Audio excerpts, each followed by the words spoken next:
오늘 이 시간에는 찬송의 제사를 드리라 라는 제목으로 함께 말씀을 나누기를 원합니다.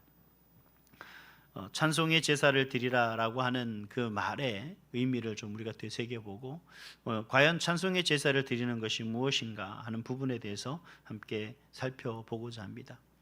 오늘 이 히브리서의 이야기 속에서 당시 히브리서 성도들의 그들의 삶을 가만히 보면 그들은 참 여전히 불안한 가운데 살았던 것 같습니다.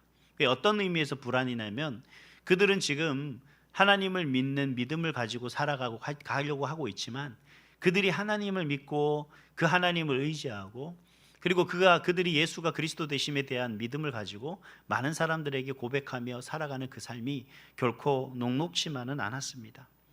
그래서 그들이 오히려 이 신앙을 지킨다는 것이 그들에게는 뭐가 됐냐 그러면 때로는 올무가 됐고요, 때로는 그들에게 가시가 됐습니다.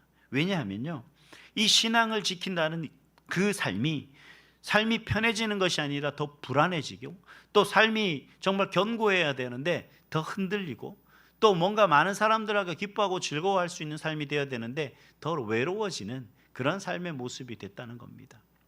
그러다 보니 당시 히브리서 이 편지를 받는 이 성도들의 입장에서는 참 하나님 앞에 내가 하나님을 찬송할 만한 이유가 무엇인가에 대한 그런 고민들이 많았을 거예요. 우리도 하나님을 찬송하십시오라고 이야기할 때 하나님을 찬송한다는 건 우리가 어떻게 생각합니까? 그냥 즐거운 노래를 좋은 노래로 찬송한다? 사실 그게 아니거든요. 이 찬송이라는 말은 하나님의 일을 또 하나님의 행하심을 하나님의 역사를 우리가 노래하는 겁니다. 하나님이 어떤 일을 하셨습니다 라고 올려드리는 거예요. 제가 새벽 예배 때 한번 그런 말씀을 드렸었는데 우리가 찬송가를 보면 찬송가가 딱 두 종류로 나눕니다. 어떻게 나누냐? 찬송가의 제일 뒷부분에 아멘이라고 붙은 찬송가가 있는가 하면 그렇지 않은 찬송가가 있다. 그 아멘이라고 하는 찬송은 어떤 찬송이에요? 그것이 바로 하나님께 드리는 찬송입니다. 그런 어떤 의미냐면 하나님의 하신 일을 우리가 찬양할 때 우리 마지막에 아멘이 붙어요. 그러나 우리가 사람에게 권면하거나 우리가 위로하거나 또 우리가 믿음으로 함께 합시다라고 고백하는 그런 찬양은 아멘이 붙지 않아요. 이유를 아시겠죠? 아멘이 왜 붙느냐 안 붙느냐. 단순히 아멘이 그냥 기분 좋고 즐겁게 이거는 그럴만해서 붙이는 것이 아니라 하나님의 놀라운 역사하심을 우리가 노래할 때는 우리가 찬양을 아멘을 붙이는 거죠. 오늘 찬송한다라는 말의 의미를 옛날 우리가 개역 한글 성경에서는 어떻게 냈냐면 찬미의 제사를 드리는 것으로 그렇게 얘기를 했습니다. 찬미한다, 찬양한다, 찬송한다 같은 의미지만 단순히 우리가 노래를 부르는 것이 아니라 하나님의 역사를 말할 수 있는, 고백할 수 있는 그런 고백을 일컬어서 우리는 찬송이라고 그렇게 정의할 수가 있습니다. 근데 이 땅을 살아가는 삶의 모습 속에 보면 우리는 참 왜 우리가 찬송을 해야 될 수밖에 없는가 하는 어떤 모습을 알게 되는데 이 땅을 살아가는 우리 인생들에게 있어서 사실은 완전한 것이 있느냐는 겁니다. 우리는 뭔가를 붙들고 살아가려고 참 많은 애를 써요. 근데 여전히 붙잡히지 않죠. 뭔가를 우리가 의지하려고 하지만 내 맘처럼 의지할 만한 곳이 없더라는 거죠. 아무리 주위를 둘러봐도 그럴 상황도와 형편과 또 그런 사람조차 없게 되는 거예요. 그래서 오늘 말씀 속에서 이야기하고 있는 건 왜 우리가 하나님을 찬양하며 살아가야 되는가? 그 찬양하는 곳이 곧 제사인데 그 찬송의 제사를 드리는 삶이 우리의 삶이 되어야 된다라고 하는 그 말씀을 오늘 사실 본문에서는 하고 계십니다. 그래서 오늘 이 시간에는 우리가 왜 예배 시간에 예배를 통하여서 찬양하는 것이고 우리가 왜 그런 모습들이 있어야 되느냐에 대해서 세 가지로 이야기를 하는데 이 세 가지로 이야기하기 전에 우리가 잠시 지난주에는 우리가 개인적인 신앙의 삶의 모습에서 봤다면 오늘은 이 공동체적인 어떤 목적에서 드려지는 예배를 한번 우리가 살펴봐야 됩니다. 우리가 함께 모여 예배하는 게 왜 함께 모여 예배하는지, 그리고 함께 모여 왜 찬송하는 것은 왜 함께 모여 찬송하는지 이런 의미를 가지고 한번 살펴볼 필요가 있다는 거예요. 이 여담입니다만 말씀 들어가기 앞서서 저도 사실 이 앞에서 찬양 인도하는 게 저인데는 정말 죽기만큼 싫거든요. 제가 찬양을 못해서도 못해서인 거지만 제가 뭐라 그래요? 이게 뜨거운 공기가 한 번씩 숨을 쉴 때 들어 마시면, 지금도 이제 뭐 그러잖아요.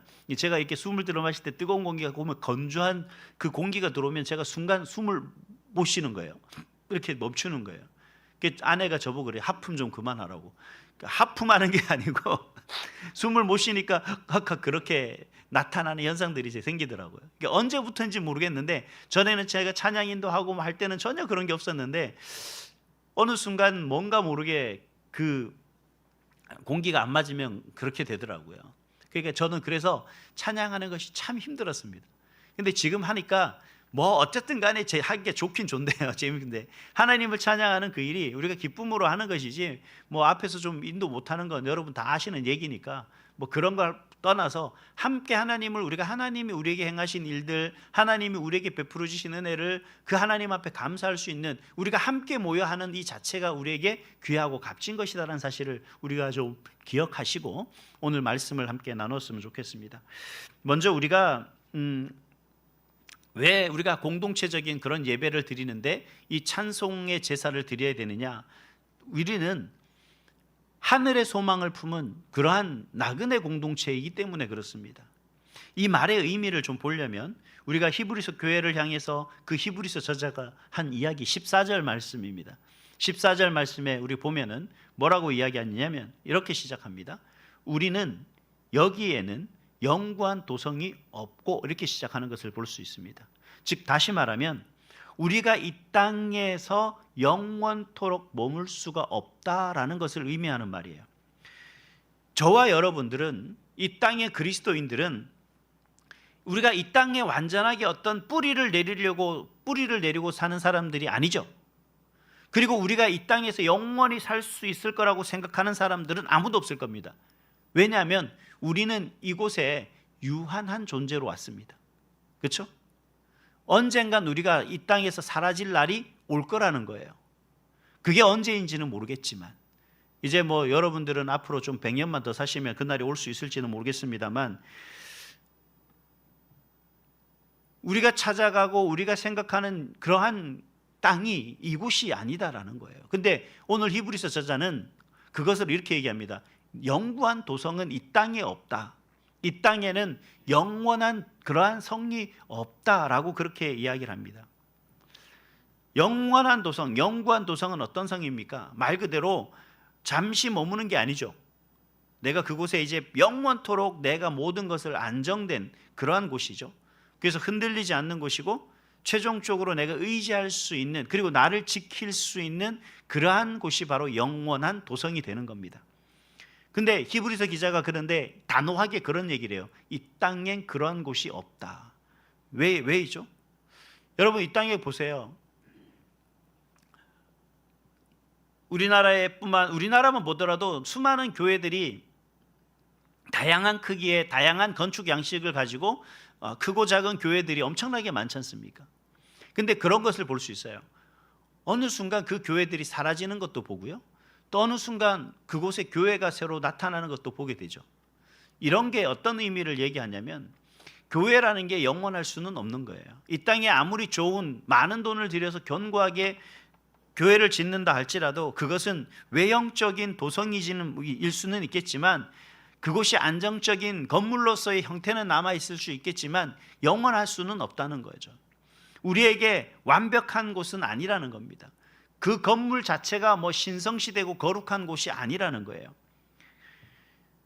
뿐만 아니라 사람들은 그런 생각을 해요. 그러한 교회를 다니는 사람들도 영원한, 그러니까 거룩하고 신성한 사람들로 그 안이 채워졌을 것이다 라고 생각하는 사람들이 많아요. 그래서 외부 믿지 않는 사람들도 그런 얘기를 하지만 믿는 사람들도 그런 얘기를 합니다. 우리 그런 얘기 많이 듣죠. 교회 다니는 사람이 왜 그러냐고. 예전에 어떤 분이 그런 얘기를 합니다. 막 교회 다니는 사람들이 왜 그래요? 왜 뭐 이것저것 깎고 뭐 저것도 깎고, 아니면 이런 나쁜 말도 하고 저런 나쁜 말도 하고 막 그러더라고요. 막 그런 얘기를 합니다. 그래서 제가 그런 얘기를 했어요. 아니, 교회 다니는 사람들도 다 똑같은 사람인데 그 사람들도 또 아까운 걸 알고 그 사람들도 바가지 쓴다는 걸 불쾌하게 생각하는 거다. 그러니 그런 부분에 대해서 항의도 하고 그런 부분에 대해서 협상도 하는 거지. 이건 모든 사람들이 가지고 있는 공통적인 모습인 거지, 교회 다니는 사람이라고 바가지 다 쓰고 뭐 교회 다니는 사람이라고 항상 욕만 먹고 다니고 손해만 보고 다니고 남에게 베푸는 것만은 아니지 않느냐. 그럴 마음이 있고 여유가 있고 형편이 되면 그럴 수도 있겠지만 미처 그럴 마음이 안 되면, 준비가 안 되면 뭐 못 그럴 수도 있는 것 아니겠느냐라고 이야기를 했더니만 교회에 다니는 사람이 그러면 안 된대요. 그 저보고 누구냐 그래서 목사라 그랬어요. 그랬더니만 목사님이 그러면 더더욱 안 되는 거 아니냐 그랬어요. 그럼 목사도 사람이고 목사도 돈 갖고 살아간다. 제가 돈이 없으면 어떻게 무엇을 먹고 어떻게 살 거며 애들 어떻게 교육을 시킬 거며 옷을 내가 어떻게 사 입겠느냐. 우리의 살아가는 삶의 모습에 세상 사람들이 착각을 하는 것이 많아요. 바로 그런 겁니다. 여러분, 우리가 살아가는 인생 속에서 완전하고 완벽한 것이 어디 있겠습니까? 그렇죠? 우리가 교회를 다니지만 나조차도 하나님 앞에 부끄럽게 한이 없는 그런 존재 아니겠습니까? 내가 하나님 앞에 섰을 때 정말 쥐구멍도 찾고 싶을, 그곳이라도 숨고 싶은 마음이 굴뚝 같은데, 우리가 어떻게 무엇을 보고 하나님 앞에 내가 완전하고 신성한 존재라고, 거룩한 존재라고 그렇게 말을 할 수가 있겠냐는 거죠. 그렇게 보는 사람들이 착각일지는 모르겠지만 또 우리가 그렇게 살아가는 인생이기 때문에 우리는 그런 모습 가지고 하나님 앞에 나가는 게 우리에게는 참 감사한 일이기도 해요. 그래서 사도 바울이, 히브리서 저자가 그런 얘기를 합니다. 교회라는 것 자체도, 이런 모임 자체도 우리는 그런 것이 아니다. 이게 영원한 곳이 없고 완전한 곳이 없다. 그래서 이러한 곳에서 우리가 왜 모여 있습니까? 그럼 교회라는 것이 뭡니까? 라고 그렇게 얘기를 할 때 우리는 이걸 생각해야 돼요. 이곳에 모여 있는 이 건물 자체가 신성하고 거룩한 곳은 아니죠. 그렇죠? 근데 왜 우리가 이곳에 모여 있습니까? 그러면 목사님도 거룩하고 신성하지 못하고, 그럼 저희들도 똑같은데 우리가 모인 이유는 뭐겠습니까? 우리가 모인 이유는 하나예요. 공통된 부분. 뭐냐면 하나님이 우리를 너무나 사랑하셔서 우리를 구원하신 그 하나님, 독생자 예수 그리스도의 그 십자가 대속의 은혜로 말미암아 그 하나님의 그 은혜를, 구원의 은혜를 믿는 그 믿음을 고백하는 사람들의 모임이에요. 저와 여러분이 하나님을 믿지 않습니까? 예수가 그리스도 되심을 믿지 않습니까? 근데 그 믿는 사람들이 모인 것이지 이곳이 특별하게 거룩하고 구별된 아주 신성시한 곳이 아니라는 얘기입니다. 제가 어렸을 때 다 기억이 나요. 교회를 다니는데 제가 고등학교 뭐쯤 됐을 때 교회에서 기타 치고 드럼을 치고 막 하려니까 막 장로님들이 혼내는 거예요. 교회에서 누가 기타 치고 드럼 치냐고. 요즘 뭐 드럼, 전자드럼 치고 뭐 다 그러잖아요. 예전에 그랬었던 것 같아요. 기타 치는 것도 겨우 허락해서 그때 기타 치면서 찬양했던 기억이 납니다. 세상이 바뀌고 변화되는 그 모습 속에서 그 진정한 찬양의 의미를 모르는 거죠. 우리 교회는 모르겠습니다만 지금 우리 원로 목사님 때문에 이제 단이 이렇게 된 건 알겠지만 저희가 그 전에 있던 섬기던 교회도 우리 권사님들이 쉽게 여기 올라오지 못했거든요. 올라올 기회가 거의 없었긴 해요. 뭐 특별하게 이렇게 기도를 시키는 것도 아니고, 기도를 해도 사실 그때 우리 권사님들이 기도하면 따로 기도단을 준비해 줬습니다. 예전에는 아예 올라오지 못했죠. 신발을 신고 올라온다는 건 더더군다나 이해가 안 되는 모습이죠. 왜 그렇게 우리가 생각을 했는지 모르겠습니다. 우리가 경건한 훈련을 하고 그런 부분들에 대해서 우리가 뭔가 하나님 앞에 나가는 그 모습이 우리가 준비된 모습으로 나가야 되는 것에 대해서는 동의합니다. 그렇지만 이 장소가 신성하고 장소가 거룩한 것은 아니에요. 만약에 신성하고 거룩한 장소인데 제가 선 이상 이곳은 더 이상 신성할 수가 없죠. 왜냐하면 저 또한 하나님 앞에 죄인이기 때문에 그렇습니다. 하나님 앞에 가려야 될 것이 너무나 많은 그런 죄성을 가지고 있는 인간이기 때문에 그런 거죠. 저와 여러분들이 그런 모습 속에서 이 자리에 있는데 우리가 이 땅이 영원하지 않는 그 속에서 그럼 교회를 모여서 이렇게 있는 이유가 뭐냐? 다름 아니라 14절 후반에 보면 이렇게 나옵니다. 뭐라고 얘기합니까? 우리는 영계의 영원한 도성을 얻고 그 뒷부분에 무엇을 찾는다고 했죠? 장차 올 것을 찾나니, 이렇게 얘기하고 있는 것을 볼 수 있습니다. 저와 여러분은요, 세상 사람들은 교회 자체를, 세상 사람들은 교회 다니는 그리스도인들 자체를 신성시하죠. 그들은 생각할 때 이 사람들이 거룩한 곳이고 완전한 곳이구나, 교회가. 그리고 이 사람들이 거룩한 사람이구나 라고 그렇게 생각할 수는 있습니다만 잘못됐죠. 성경에서는 뭐라 그럽니까? 이곳은 영원한 곳이 없다. 언제? 그럼 우리가 언제 그 영원한 곳을 찾을 수 있습니까? 장차 올 것이다. 이게 부정적인 의미가 아니라 소망입니다. 이 땅에 없다고 해서 영원히 못 찾는 곳, 또 갈 수 없는 곳, 그것이 아니라 우리가 찾고 어떻게 행하고 이게 아니고 그 땅을 소망하고 영원한 도성을 소망하고 기다리는 우리에게 분명히 허락될 곳이 하나님이 예비한 그런 영원한 도성이라는 사실을 이야기하고 있는 겁니다. 이 편지를 받아든 사람들도, 성도들도 지금 안정된 생활을 못해요. 앞에서 잠깐 이야기했습니다만 재산을 뺏긴 사람들도 있고요, 사회적으로 배제당한 사람들도 있고요, 다음에 조롱을 경험한 사람들도 있었을 겁니다. 신앙 때문에 불이익을 당했고 점점 마음이 지쳐가고 있었습니다. 제가 예전에 성지순례를 한번 갔었는데 이제 이집트를 방문했었습니다. 이집트에 가면, 이집트는 알다시피 거기는 국교가 이슬람교입니다. 이슬람교고, 그리고 그곳에 0.1%의 기독교인이 있습니다. 콥트교라는 기독교인이 있는데, 이 콥트교라는 기독교인들이 우리 같은 이런 기독교, 그거는 기독교는 아니지만 어쨌든 기독교 형태를 가지고 있는 예수를 그리스도라 믿는 그런 사람들인데, 이 사람들이 어떤 삶을 살아가냐면요, 그 이집트의 그 수도에서 한쪽 귀퉁이에 그들이 겨우겨우 살아가요. 근데 이 사람들이 이 기독교라는 종교를 선택했기 때문에 국가 공무원으로도 진출을 할 수 없습니다. 그리고 일반적인 그 직업을, 어떤 좋은 회사를 들어갈 수도 없습니다. 그래서 되게 가난한 삶을 살아갑니다. 속된 말로 그냥 막노동을 하면서 겨우겨우 그렇게 살아가요. 그러다가도 그 콥트교도라는 것을 딱 들키는 순간 그 일자리까지 뺏기는 그런 삶을 살아간다고 해요. 근데 여러분, 그렇게 어려움을 겪으면서 그 사람들이 그 마을에 모여 사는 이유가 뭔지 아십니까? 왜요? 그곳이 거룩하기 때문인가요? 아니죠. 그들은 기다리고 있습니다. 그들은 기대하고 있는 거예요. 무엇을요? 영원한 도성이 도래할 것을, 우리가 그때 분명히 그 땅에 우리가 거할, 지금 이런 핍박과 이러한 서름과 이런 어려움을 겪고 있지만 분명 그때 가면 하나님이 우리에게 말씀하시고 약속하신 그 영원한 도성에 거할 수가 있게 된다라고 하는 소망이 있었던 거죠. 그래서 오늘날 교회도 마찬가지인 거예요. 여러분, 우리가 하나님 안에서 우리가 서로를 위로하고 격려해야 되죠. 왜냐하면 저와 여러분들은 동일한 목적을 가진 삶이에요. 어떤 목적입니까? 이곳에서는 찾을 수 없는, 그러나 하나님이 우리를 위해 예비하신 그 영원한 도성을 우리가 소망하며 저와 여러분이 살아가고 있는 것 아니겠습니까? 아니에요? 하나님 나라를 우리가 갈망하며 살아가는 것 아니겠습니까? 지금 이 삶이 얼마나 여러분 만족하고 행복하고 그렇지만은 않잖아요. 때로는 정말 속상할 정도로 말할 수 없을 정도로 슬프고 힘들 때도 있었다는 거죠. 그 삶이 여전히 불확실하고 기도해도 해결되지도 않고, 그러한 삶의 모습 속에서 우리가 여러분 하나님의 그 도성을 바라보며 살아가는데, 사실 여러분 어떻게 해요? 혼자는 힘들지 않습니까?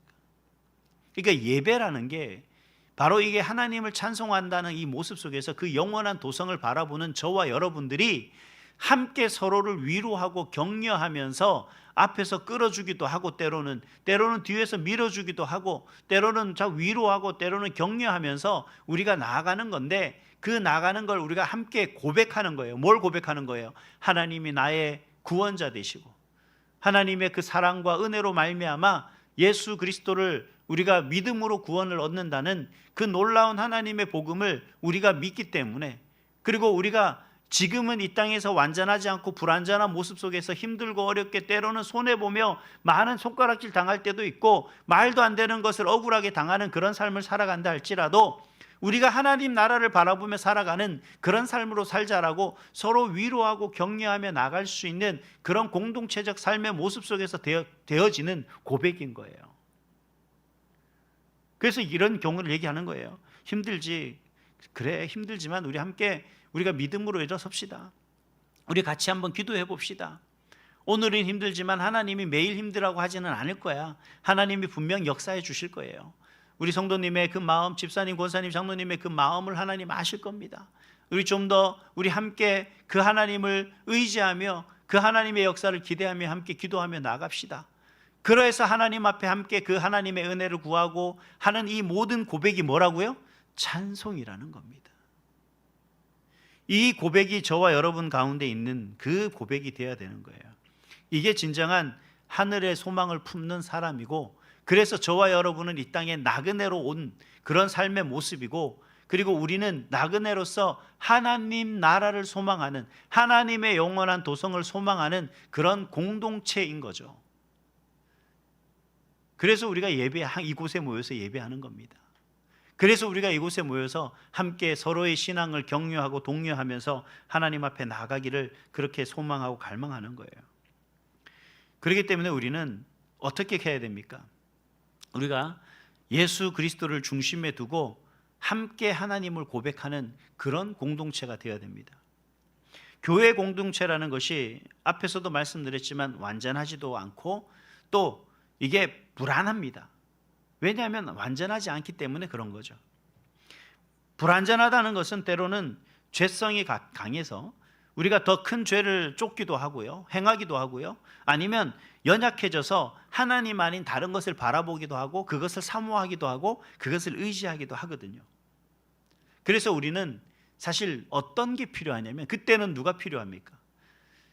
여러분들 주변 사람들이 어떤 신앙적인 문제를 가지고 여러분들에게 상담을 하거나, 뭐 저에게도 마찬가지지만 상담을 하거나 할 때는 보면 대부분 본인의 어떤 그 신앙 여정 속에서 뭔가를 결단하고 보통 찾아와요. 목사에게 상담합니다 뭐 얘기할 때는 보통 일방적으로 통보하러 많이 옵니다. 거의 막 7, 80%는 통보죠. 근데 정말 본인의 신앙 때문에 고민하는 사람들이 있긴 해요. 여러분, 그런 사람들 있을 때 참 권면하는 게 쉽지 않죠. 그래서 이 목회 상담학에서도 보면 일반적으로 성도들이 그러한 신앙적 어려움과 이 모습들을 가지고 상담을 할 때 어떻게 해야 되냐면, 우리가 할 수 있는 건 아무것도 없습니다. 뭐냐면 그저 그 사람의 마음을 이해하려고 최선을 다해 주는 거죠. 그리고 그런 슬프고 힘든 경우를 겪고 있는 그를 위로하는 것이 최고입니다. 그리고 격려하는 것이 최고예요. 사실 여러분, 이게 가장 힘들고 어려운 일이긴 해요. 하지만 우리가 이 사명을 우리가 서로에게 할 수 있는 모습이 돼야 된다는 겁니다. 공동체의 존재라는 건 바로 그런 거예요. 우리가 가족 공동체가 최소의 단위다라고 하는, 공동체의 최소 단위다 그러고, 교회 공동체가 그렇습니다만, 사실 교회가 어떤 교회가 화목하고 행복한 교회입니까? 사실 서로를 많은 관심과 서로 이해해주고 용납해주고 또 그런 것을 가지고 함께 세워나가기를 격려하는 그런 교회가 바로 온전하게 행복한 교회 공동체가 될 수 있는 거예요. 뭐 부족한 걸 부족하다고 못 얘기하고 그런다고 고쳐지지 않죠. 여러분들이 저보고 목사님 제발 찬양 좀 예쁘게 잘 못합니까? 좀 고치십시오. 그래서 여러분 정말 주님 오시는 그날까지 안 고쳐질 거예요. 그냥 이해하고 해야 됩니다. 무시하고 해야 되는 거예요. 피아노 소리에 귀 기르시고 우리의 모습이 변하기를 바라는 것보다 이해하는 게 훨씬 더 빠른 문제 해결 방법인 거예요. 그리고 그러한 것을 용납해 주고 받아들여 주는 게 그 모든 문제를 해결하는 거예요. 그럼 우리가 어떤 방법으로 위로하고 격려할 수 있습니까? 15절 말씀에 그 방법을 말씀해 주고 계시는 겁니다. 다시 한번 읽어볼까요? 시작. 그러므로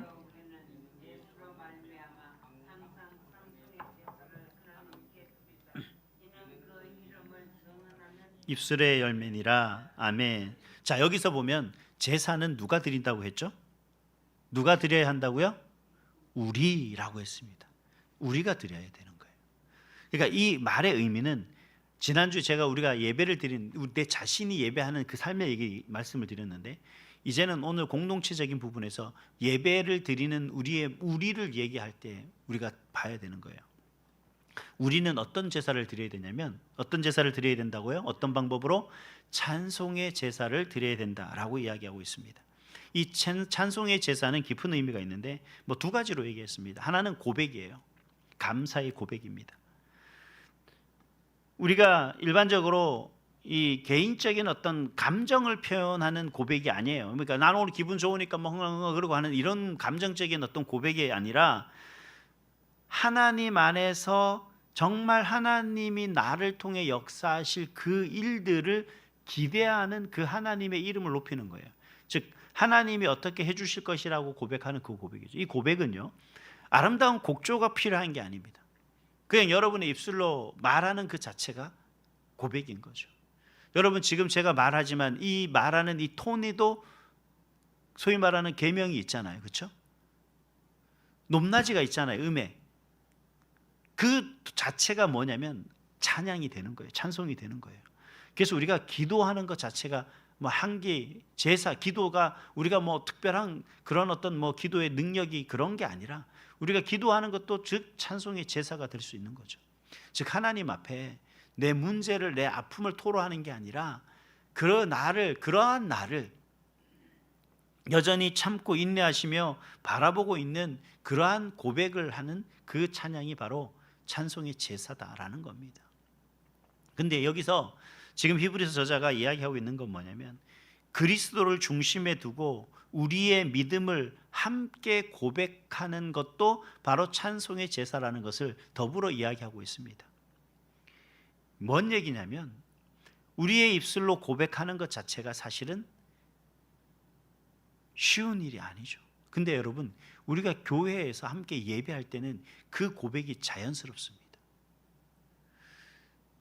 여러분 식당이나 뭐 아니면 다른 데 가서 이렇게 기도하는데 여러분 기도하는 게 쉽지 않죠. 예, 때로는 좀 눈치 보일 때가 많죠. 막 특히 이렇게 단체로 어디 뭐 가서 뭐 식사하는 데는 그럴 때가 많습니다. 근데 여러분 그때도 여러 사람 같이 기도하면 기도해요. 잘해요. 근데 나 혼자 있을 때 다른 많은 사람들이 있고 혼자서 뭐 휴게소 같은 데서 이렇게 혼자 있어서 뭐 한다 그러면 쉽지 않더라고요. 그렇죠? 나만 뭔가 다른 사람 같아요. 그래서 여러분 함께 하는 게 그만큼 우리에게는 좋은 일인 거예요. 그리고 중요한 건 우리가 예배를 하는 이 예배가 바로 그렇게 우리가 함께 그 하나님을 고백하는 그러한 삶의 모습으로 살아가고 있는 거죠. 이게 바로 하나님이 기뻐하실 만한 그런 제사고 하나님이 원하는 제사인 겁니다. 예배를 나와서 정말 입 닫고 마음 닫고 모든 걸 탁 닫고 그렇게 살아가며 하나님 앞에 드리는 예배가 하나님이 기뻐할 만한 예배는 아니겠죠. 여러분도 분명히 오늘 이 자리에 나오시면서 하나님 앞에 여러분의 나름대로의 하나님 믿고의 영광을 돌리고 감사를 올려드렸을 겁니다. 그리고 지금 이 시간에도 각자 생각하는 어떤 마음 속에 그 하나님을 고백하고 또는 제가 말씀드리는 그 말씀에 아멘으로 화답하는 것 자체가 바로 찬송의 제사인 거죠. 이건 옆에서 할 수 있으니까 나도 하는 거예요. 옆에서 자연스럽게 하니까 그 고백이 나도 함께 더불어져 가는 거죠. 왜 이렇게 하라고 하시는 거예요? 바로 우리가 이 예배라는 건요, 내가 주인공이 아니라 중심이 아니라 예수 그리스도께서 우리 예배의 중심이기 때문에 그렇습니다. 바로 그분을 중심에 두고 우리가 그분만을 바라보니까 이러한 고백이 자연스러울 수밖에 없게 되는 거죠. 우리가 살아가는 세상의 삶 속에서는 우리가 바라보는 모든 것들이 좀 다양하게 다르지 않습니까? 그 중심이 다 다르다는 거죠. 교회는 연약함 속에서도 우리는 예수의 이름을 함께 부릅니다. 우리가 좀 부족함 속에서도 우리가 예수의 이름을 함께 부르죠. 그 하나님 앞에 감사를 드리죠. 좀 뭔가 뭐 노래 찬양을 좀 아름답게 멋있게 못해도 아름다운 목소리는 아니더라도 우리가 그 예수의 이름을 또 하나님의 위대하신 일들을 우리가 노래하며 나가지 않습니까? 이 모든 것을 하나님이 기뻐하신다는 거예요. 그리고 옆에서 그와 같은 찬양을 하니까 뭐 제가 잘 못해도 아니 난 잘 모르는 거지만 그래도 쫓아오려고 열심히 해주시는 그런 모습들이 바로 하나님이 기뻐하시는 만한 모습이죠. 사실 저는 찬양을 준비하는 것도 쉬운 건 아닌 것 같아요. 제가 교회 온 지 뭐 벌써 이제 한 달이 훌쩍 넘었습니다만 제가 여러분들이 즐겨 부르는 찬양이 어떤 찬양일까 고민도 많이 해요. 오늘 주가 일하시네 이 찬양도 준비하면서 과연 우리 성도님들이 과연 함께 할 수 있을까, 따라서 할 수 있을까. 근데 제 생각에는 좀 많이 들어보셨을 것 같아서 자취합니다만 참 그런 고민들을 많이 하거든요. 근데 여러분 저도 마찬가지지만 하다 보면 음이 좀 안 맞을 때도 있고 잘 모르는 찬양이 될 수도 있어요. 근데 중요한 건 우리가 함께 하나님 앞에 그렇게 찬양한다는 것 자체를 하나님이 기뻐하신다는 거예요. 이게 중요한 겁니다. 이게 귀한 거고 이게 가치 있는 거예요. 우리의 예배 중심에 예수 그리스도를 모셔놓고 그분에게 우리의 마음의 고백을 한다는 것, 이게 바로 가장 가치 있는 일이라는 겁니다.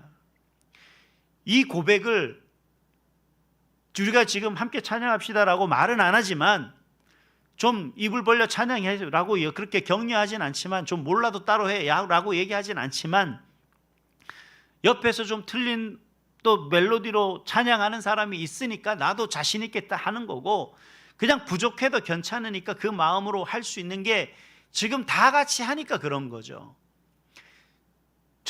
제가 그런 생각을 한번 해봤습니다. 하나님, 저는 찬양을 좀 잘하고 싶어요 라고 이야기를 하는데 하나님이 그 마음 주시더라고요. 야, 찬양을 네가 멋있게 잘하면 찬양 못하는 사람들이 그 소리를 들으면서 찬양할 맛이 생기겠냐? 응? 너가 좀 음도 틀리고 막 소리도 잘 못 내고 막 그렇게 했을 때 못하는 사람들은, 야, 저런 사람도 목사가 돼서 찬양 인도하는데 그냥 나도 그냥 하면 되겠다라고 생각할 거 아니냐. 그 마음을 주시니까 막 용기가 막 생기는데, 그때뿐이긴 하지만, 예, 여러분 그런 생각 안 해보셨죠? 이게 공동체가 주는 힘이에요. 우리가 기도할 때 통성 기도를 하든 뭘 하는데, 여러분 옆에서 기도 안 하고 조용하게 있으면 사실 통성 기도 한다고 사실 이 장로교 안 오는 분도 계시거든요. 근데 그렇게 기도하다 보면 어떤 생각이 드냐 그러면, 제가 막 기도하다 보면 옆에서 자기 못하는데 그냥 옆에서 막 하니까 자기도 뭔가 소리내서 하거든, 작게라도.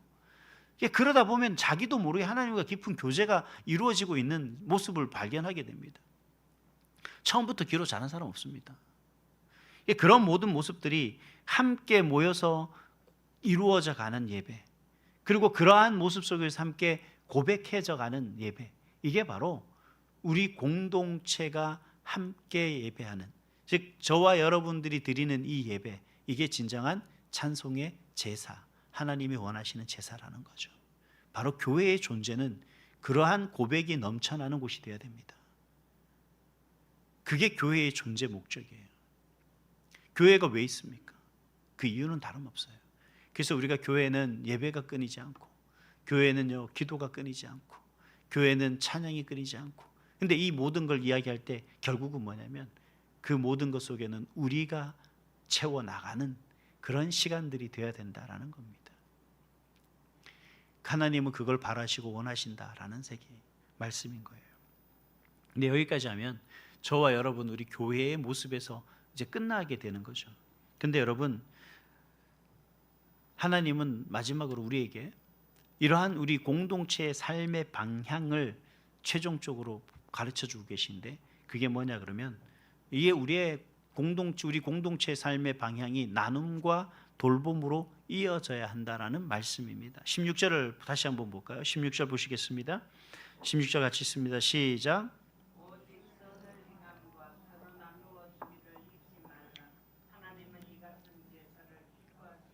아멘.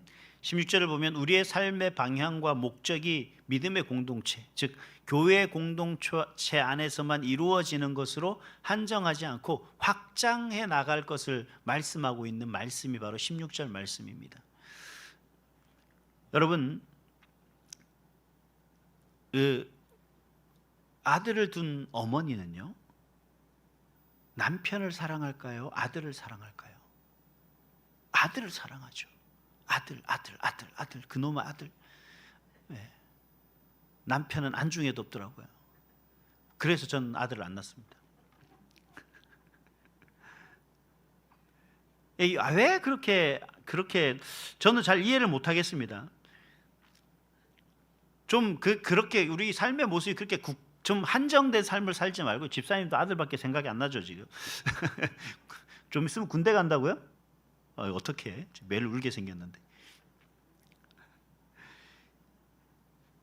우리의 삶의 모습이 아들에게 한정하지 말고 좀 그 대상과 범위를 확장하라는 얘기예요. 이게 단순히 나와 내 친한 사람과의 관계만 그 속에서만이 아닌, 이제는 우리가 좀 공동체적인 어떤 그런 목적을 가지고 살아가는 사람이라면 좀 우리 삶의 모습이 좀 확장을 해야 되는데, 그 구체적인 방법인 뭐냐? 그 구체적인 방법까지도 우리에게 제시해 주십니다. 뭐라고요? 뭐라고 말씀하시죠? 선을 행하고 서로 나누어 주라라고 그렇게 이야기합니다. 여기서요, 우리의 이 삶의 이 말씀의 그 모습은, 삶의 방향과 목적은요, 단순히 선택적인 삶의 방향이 아니에요. 해도 되고 안 해도 되는 게 아니라, 그리고 누군가에게 특정된 사람들을 의미하는 것이 아니란 얘기입니다. 무슨 말이냐면, 물론 우리가 믿는 사람들 안에, 우리 교회 공동체 안에서 서로를 잘 이해하고 서로를 잘 섬기고 격려하고 하는 모습들, 더 나아가서 서로에게 선을 행하고 서로 나누는 이 삶의 모습들을 우리가 잘 해야겠죠. 이게 가치 있는 일입니다. 근데 여기서 끝나지 말고 더 나아가서 믿지 않는 사람들에게도 그렇게 하라는 얘기예요. 제가 그 수원에 살 때 이사를 해서 제가 4년 동안 살았던 그 집이 있는데, 그 아래층에 노 부부가 사세요. 저희 집이 2층이고 이제 1층에. 그래서 저희가 이제 교회에서 떡 주고 뭐 할 때마다 제가 따로 챙겨요. 교회에서 무슨 선물하고 뭐 교회에서 무슨 행사하면 제가 항상 챙겨서, 이 두 분이 그 교회를 안 다니셔서 맨날 이제 제가 그 이사를 간 지 한 달도 안 됐는데 제가 목사라는 걸 알더라고요. 그래서 그날부터 부부 싸움도 못 하고 소리도 못 내고 그냥 막 그렇게 살아가는데, 전도를 좀 해야겠다 싶어 갖고 이제 가면 이제 제가 뭐 이렇게 교회에서 뭐 과일도 주면은 이제 집에서 좀 나누어서 밑에 놓고하면 지금 두 분 드시라 그러고, 저 교회에서 주는 선물이에요 계속 그러거든 제가. 그러다가 이제 바꿨어요. 교회에서 주는 선물이에요. 그러니까 교회라고만 생각해서 하나님이 주시는 선물입니다라고 제가 드렸어요. 하나님이 갖다 드리래요. 떡 갖다 드리고, 하나님이 갖다 드리래요. 이번에 교회에서 행사했는데 하나님이 드리래요. 그래서 선물도 주고 뭐 이렇게 드는데, 그러면서 제가 교회 총동원 이제 주일이 있어서 뭐 전도 그런 축제가 있으면 이제 매년마다 하는데, 항상 우리 언제 교회에서 초청 행사를 하는데 한번 오실래요? 그랬더니만 가죠 그러더라고요. 그래서 막상 가려고 가는 날 얘기하니까 제가 병원에 잡혀 있어갖고 막 항상 그런 식으로 핑계를 항상 대시는 거예요. 그래도 매 하나님이 주시는 거예요. 그래서 저보고 물어봐요. 한 번은 목사님 왜 자꾸 이렇게 주는 거예요? 그래서 하나님이 우리 어르신을 사랑하시는가 보죠. 제가 그랬더니만 사랑이요? 웃으시면서 들어가시더라고요. 근데 그분은 나중에 이제 제가 뭐 며칠 전에 제가 수원 갔다 왔다 했잖아요. 그 전에 한번 만났습니다. 원찮게 마주쳤는데 인사를 했더니만 아니 요즘 왜 잘 안 보이냐 그래서 제가 좀 멀리 좀 가 있어요. 그랬더니만 목사님 자주 찾아오고 그랬을 때 안 보이니까 왜 섭섭하네요. 그러니까 하나님이 계신데 하나님 믿으면 자주 만날 수 있어요. 그랬더니만 그래요? 그래서 교회 나가세요. 그랬더니만 예 생각해 보고요 그러더라고요. 여러분, 처음에 제가 이사 갔을 때 그분이 어떤 분이었냐면 이틀에 하루에 한 번씩 올라오셨어요. 방에 뭔가 이렇게 딱 떨어뜨리잖아요. 또르르 굴러가는 소리가 나면 벌써 이제 한 5초 딱 세알림에 밑에서 올라오셔. 띵동이에요. 제가 하루는 이제 그 분리수거를 한다고 집에 뭐 이렇게 좀 하다 보니까 이제 플라스틱이 몇 개가 우다다닥 떨어졌거든요. 큰일 났다. 근데 바로 그냥 띵동 하고 올라오는 거예요. 그랬던 분이 바뀌기 시작하는 거예요. 어떻게 바뀌었냐 그러면 제가 뭐 쿵쿵거리고도 해도 안 와요. 나중에 이렇게 하다 보면 제가 이제 좀 띵동해서 죄송하다고 제가 뭐 마늘을 좀 찢는데 좀 그랬었다, 막 제가 좀 실수를 해서 그랬었다 그러면 목사님 괜찮습니다 막 그러는 거지. 여러분, 우리가 뭔가를 베풀기 시작하면 그 사람들도 베풀더라는 거예요. 우리가 뭔가 바뀌기 시작하면 그 사람들도 바뀌기 시작하는 거예요. 여러분, 그게 우리 가운데 있는 거죠. 그래서 여러분, 이 삶 자체를 지금 뭐라고 얘기하냐면 우리가 하나님께 드리는 제사라고 얘기를 하고, 더 나아가서 하나님은 이런 제사를 기뻐한다 그러셨거든요. 그래서 여러분, 우리 주변에 여러분들이 어떤 삶의 모습 속에서 어떤 사람들과 함께 살아가는지는 모르겠습니다만, 여러분 그러한 사람들에게 좀 더 이해하고 그런 사람들을 좀 더 관심을 갖고 인사라도 한 번 더 하고 또 자주 반갑게 맞이하고 할 수 있는 그런 삶을 살아간다면 아마 그들도 변하지 않을까요? 그들의 변하는 모습 속에서 우리가 복음을 전하더라도 그들이 받아들일 만하지 않겠습니까? 바라기는 저와 여러분들이 함께 서로 위로하고 격려하는 것도 격려하는 거지만 우리 주변에 우리 집 내가 사는 삶의 그 바운드리에서 여러분들이 그러한 영향력을 좀 나타낼 수 있는 그런 저와 여러분이 될 수 있기를 간절히 소망합니다.